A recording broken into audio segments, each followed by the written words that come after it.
News, सच जरूरी है। अक्टूबर में हो जाइए तैयार, आसमान में दिखेंगे हार्वेस्ट सुपर मून का जादुई नजारा। इस अक्टूबर में आसमान में एक अद्भुत नजारा देखने को मिलेगा। 6 अक्टूबर को हार्वेस्ट मून नजर आएगा और जो कि एक सुपर मून भी होगा। यह सामान्य चांद से बड़ा और चमकीला होता है क्योंकि ये पृथ्वी के सबसे करीब होगा। शरद ऋतु की पहली पूर्णिमा को हार्वेस्ट मून कहा जाता है। पुराने समय में किसान इसकी रोशनी में देर रात तक फसल काटते थे।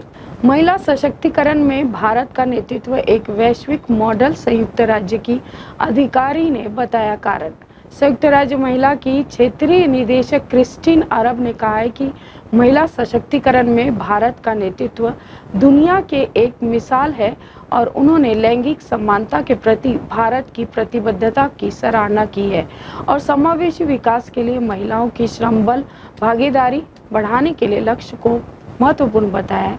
उन्होंने औपचारिक क्षेत्र में महिलाओं की सुरक्षा और भागीदारी पर जोर दिया। भारत के साथ कोई मतभेद नहीं, ट्रंप के करीबी ने दोनों देशों के रिश्ते पर क्या क्या कहा। भारत में अमेरिकी राजदूत सर्जियो गौर ने कहा है कि व्यापार समझौते को लेकर वॉशिंगटन और एक नई दिल्ली के बीच कोई मतभेद नहीं है। उन्होंने सीनेट समिति को बताया है कि दोनों देशों के समझौते की बारीकियों पर बात कर रहे हैं। सर्जियो गौर ने यह भी बताया कि राष्ट्रपति ट्रंप ने भारत के वाणिज्य और व्यापार मंत्रियों को अगले सप्ताह भारत आने का निमंत्रण दिया। वर्दी पहनते ही पुलिस को धार्मिक पूर्वाग्रहों को त्याग देना चाहिए। अकोला दंगा मामले पर सुप्रीम कोर्ट की तल्ख टिप्पणी।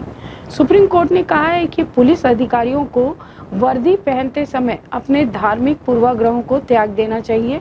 कोर्ट ने महाराष्ट्र के अकोला में 2023 के सांप्रदायिक दंगे में हुई हत्या की जांच के लिए एसआईटी का गठन किया था। अदालत ने प्राथमिकी दर्ज न करने के लिए महाराष्ट्र पुलिस की आलोचना की थी और दोषी पुलिस अधिकारियों के खिलाफ कार्रवाई के आदेश दिए थे। मुनीर ने आतंकियों के पास भेजे ड्रोन के हथियार, लश्कर और टीआरएफ ने रची साजिश।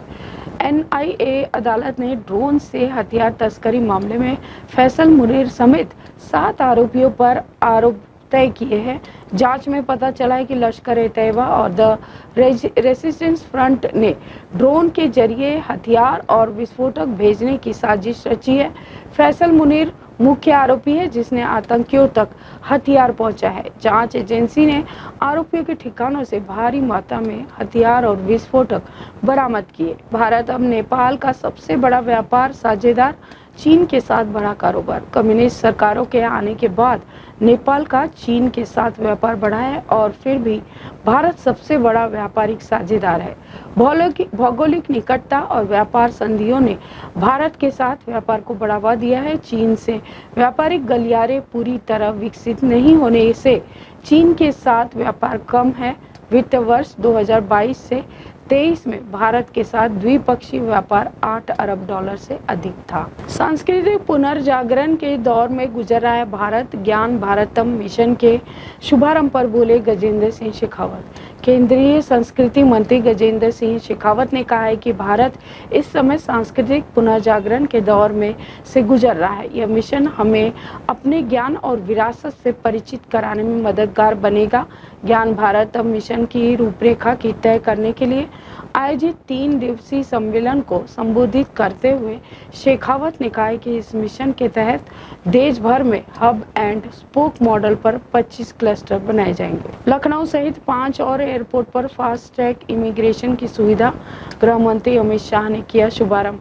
गृह मंत्री अमित शाह ने लखनऊ, तिरुवनंतपुरम के समेत 5 हवाई अड्डों पर fast track immigration trusted traveller programme शुरू किया है। इस सुविधा से हवाई अड्डों पर इमिग्रेशन की प्रक्रिया आसान हो जाएगी। यहाँ यात्री मात्र 30 सेकंड में इमिग्रेशन क्लियरेंस प्राप्त कर सकेंगे। रूस और सेना में भारतीयों की भर्ती बंद करे, विदेश मंत्रालय का सख्त संदेश। पीएम मोदी ने पुतिन के समक्ष भी उठाया था मुद्दा। रूस यूक्रेन युद्ध के बीच रूसी सेना में भारतीयों की भर्ती की खबरें के बाद विदेश मंत्रालय ने भारतीयों को सतर्क रहने की सलाह दी है। मंत्रालय ने रूसी सेना में शामिल होने के प्रस्तावों से दूर रहने को कहा है। इसे खतरों से भरा बताया है। सरकार ने रूसी अधिकारियों के समक्ष इस मुद्दे को उठाया है और भर्ती प्रक्रिया को समाप्त करने की मांग की है। जीएसटी रिफॉर्म का बाजारों में दिखने लगा असर। एडवांस बुकिंग के गदगद हुआ ऑटो कंपनियां 20% तक बढ़ सकती है सेल। त्योहारी सीजन में कार, बाइक, इलेक्ट्रॉनिक्स और कपड़ों की बिक्री में 15 से 20% तक की वृद्धि की उम्मीद है। जीएसटी काउंसिल ने 400 से अधिक आइटम पर जीएसटी दरें घटाई है। दोपहिया वाहन, 1200 सीसी तक की कार, एसी और 32 इंच से बड़े टीवी पर जीएसटी 28% से घटाकर 18% कर दिया गया। हाय हेलो नमस्कार, मैं हूं पंकज विष्णु और आप देख रहे हैं MNS न्यूज। देखिए साईं बाबा की आरती लाइव शिरडी से हर रोज सुबह सिर्फ MNS न्यूज पर। आप देख रहे हैं MNS न्यूज, सच जरूरी।